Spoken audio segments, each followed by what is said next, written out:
All residential area, the most respected area in Gaza Strip. And that's what they did this time. And Israel bombed it, and that suburb does not exist anymore. It is rubble. They destroyed the entire suburb. Hundreds of families, entire families are gone. They're telling you the death toll is 1,200. No, it's way more than that. There are thousands of people dead. How do these people, I don't even know how they can grasp what's going on.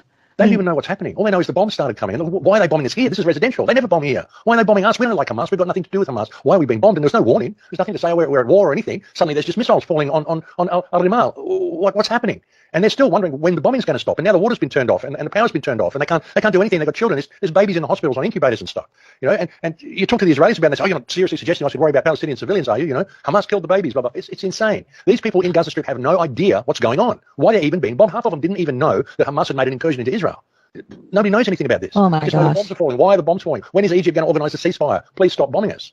You know, they don't know what's going on. And then they get these legalists. They've got to leave. Oh, you've got to leave. So they get on trucks and convoys and they leave. And Israel fucking bombs the convoys. And everybody's screaming out for this to happen. And people have got no idea. I mean, I've been talking to my friend in Gaza. He's just waiting for the bombs to stop. He doesn't know what to do. He says, we're just going hour by hour. We've got no water. We've got no food. The only reason I can even talk to him is because he's got an old mobile phone on a 2G network that he keeps in for emergencies. And people have got no idea what's going on. And now they're sending ground troops in there. 360,000 ground troops, 62 tanks to wage a war against children, impoverished children, civilians who they have just treated with the worst bombing campaign you've ever freaking seen and who they've cut off all their food and water to for the last few days. These people would be almost in a state of dehydration now. I've got videos of I don't even know how the soldiers themselves... Can we just have some water, please? You know, 13-year-old girl go, why are you bombing me? You know, it's insane what's going on here. It's insane, and people just can't grasp it. Oh, the terrible Hamas terrorists. It's the Palestinians' fault for electing Hamas in the first place. Hamas was put there by Israel, and Israel made sure that Hamas got in power. And every time Hamas fights a few rockets over the wall, it gives Israel a chance to bomb Gaza. And now they're claiming it's a war against Hamas. And they're even putting out stuff saying Hamas is ISIS. Hamas is worse than ISIS. No, Israel is ISIS. Israel was ISIS all the way from the start. What did ISIS do? It went and destroyed Middle Eastern infrastructure, destroyed Aleppo, destroyed Palmyra, destroyed all these sacred Muslim places. The head of ISIS was, I've got his name here somewhere, he's an Israeli general working on special operations for Mossad. That's the head of ISIS. They had training camps, they had hospital camps in Golan Heights where ISIS people were coming for medical treatment when they got hurt. And Israel says, because we're so humanitarian, we'll even look after our enemies because we're trying to remain neutral in this war, you know, so we'll even look after the bad people. Oh, bullshit. You were running ISIS. The whole thing was an Israeli operation. Everything Israel says is backwards. Israel is a terrorist state and it's infiltrated all the governments in the United States, all the governments all around the world. You find every single politician in any position of power in the United States is a dual Israeli citizen. And they always put the interest of Israel above the interest of the United States. And they're depleting the United States, milking it dry, taking all its money out of it, leaving the people impoverished. You've got drugs all over the street. Look at Philadelphia. Look at what's San Francisco. All the shops closed. Look at what's going on in the United States. All the money's been funneled out to Ukraine, funneled out to Israel, and they're using it to kill children. This is unbelievable what's going on, and people need to wake the hell up and stop this happening. Because, as I've said for years and years and years, you know, the greatest moral dilemma in the world today is Palestine. And if we allow Palestine to be destroyed by these people on our watch, then the way of Palestine will be the way of the world. And if people are going to cheer on this genocide, make no mistake, it's coming straight back to you. And they've put all the people there to do it now. All these migrants, all these Middle Eastern people, all these Africans, all this stuff, all through our countries. San Francisco's full of them. Washington's full of them. New York's full of them. They're putting them up in 5-star hotels. They're paying all their way while they're impoverishing you guys. And this action that's happening now is going to trigger all those people. And they don't have to go and attack Israel now. They don't have to go and protect the people of Gaza. They've just got to get outraged by what they're doing to Gaza. And they're already in all of your countries. And they already recognize that the leaders of your countries are war criminals. They're criminally insane. They're psychopaths. And they've got a problem with that. And because of that, they've also got a problem with you guys because you guys are leaving them there in power.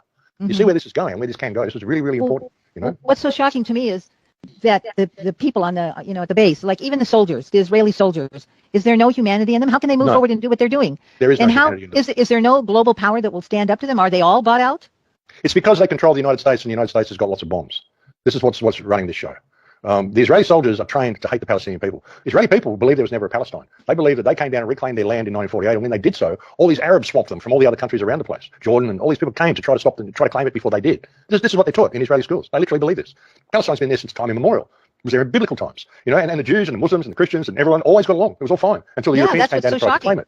Until the Europeans came down and tried to claim it. And when they came down and tried to claim it, no one, the world's going, what are you doing? You're giving away this country. How can you give away someone else's country? I mean, Palestine's there. My father had a Palestinian coin. He had an old visa from when he went into Palestine, like in the late 1930s, I think, like 1939 or something. He visited Palestine. He had to show me the old visa he had. And of course, Palestine exists. It's a visa to get in, you know. And so they tell us, but the Israelis simply believe it never existed. And these are just Arabs. And so they believe what they're told. And they're trained to hate the Palestinians. They think they're animals. They view them worse than animals. You know, they treat them so brutally. They beat them. They kidnap their children. They've got no regard for them at all. They just as soon shoot a Palestinian. On my last video, I had a sniper video that was there. And he just laughed. What's that? Oh, it's a little kid. You know, shoot the one in pink. You know, no, I'm on the one in blue. Shot him in the head, and they're all laughing about it. It's a kid. They admit, they said, oh, look, there's a little kid. You know, there's these kids playing football out in the field. So they just shot one of them in the head, you know, and they're all cheering and laughing about, wow, great shot, man, you know. I've got other video footage of them shooting children, a few videos of them shooting children. They kind of laugh about this stuff.